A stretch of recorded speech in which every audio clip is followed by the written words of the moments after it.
Hello बच्चों, let's read the question and the question here states that arrange the following metals in order of their chemical reactivity, placing the most reactive metal first. So हमें metals दिए हुए हैं, हमें उनकी reactivity के according उनको arrange करना है. And B part is what happens when a rod of zinc metal is dipped into the solution of copper sulfate. Write the chemical equation of the reaction involved. So हमें बताना होगा कि इस question का की concept क्या है. So the key concept of this question is to know about the reactivity of metals,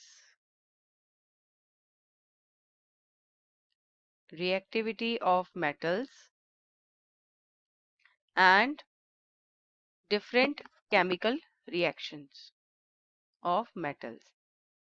Chemical reactions हमें पता होना चाहिए metals का, और जो reactivity है metals की वो पता होना चाहिए.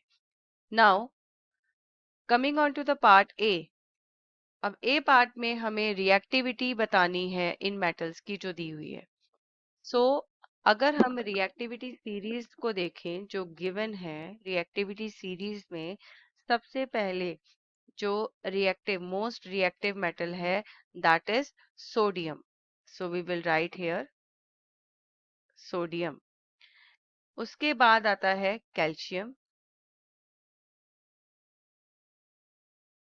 उसके बाद आता है मैग्नीशियम.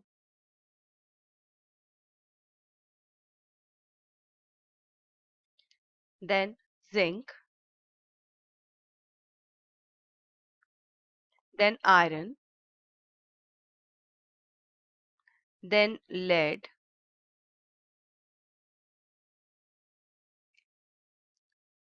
then copper.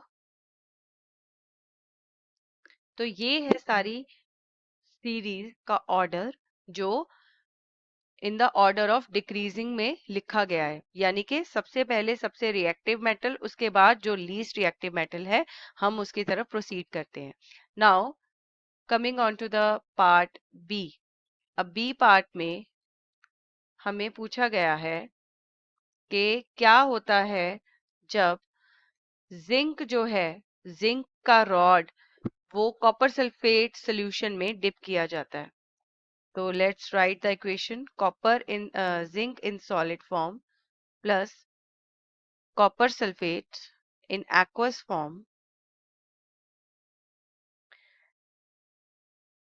तो क्या होता है, अब अगर यहाँ पर देखा जाए तो जिंक जो है वो ज्यादा रिएक्टिव है देन कॉपर. तो हम क्या लिखेंगे यहाँ से, अगर हम ये सीरीज को देखें तो यहाँ से पता चलता है zinc is more reactive than copper. तो ज्यादा रिएक्टिविटी होने की वजह से कॉपर क्या करेगा, डिस्प्लेस कर देगा, जिंक क्या करेगा, डिस्प्लेस कर देगा कॉपर को. सो कॉपर क्या रह जाएगा, अकेला रह जाएगा. एंड जिंक जो है वो जिंक सल्फेट बना लेगा. So this is a displacement reaction. ये किस तरह की रिएक्शन हुई, it is a sort of displacement reaction जिसमें जो हाईली रिएक्टिव मेटल है उसने लो रिएक्टिव मेटल को डिस्प्लेस कर दिया. I hope you have understood this answer very well. All the best and thank you.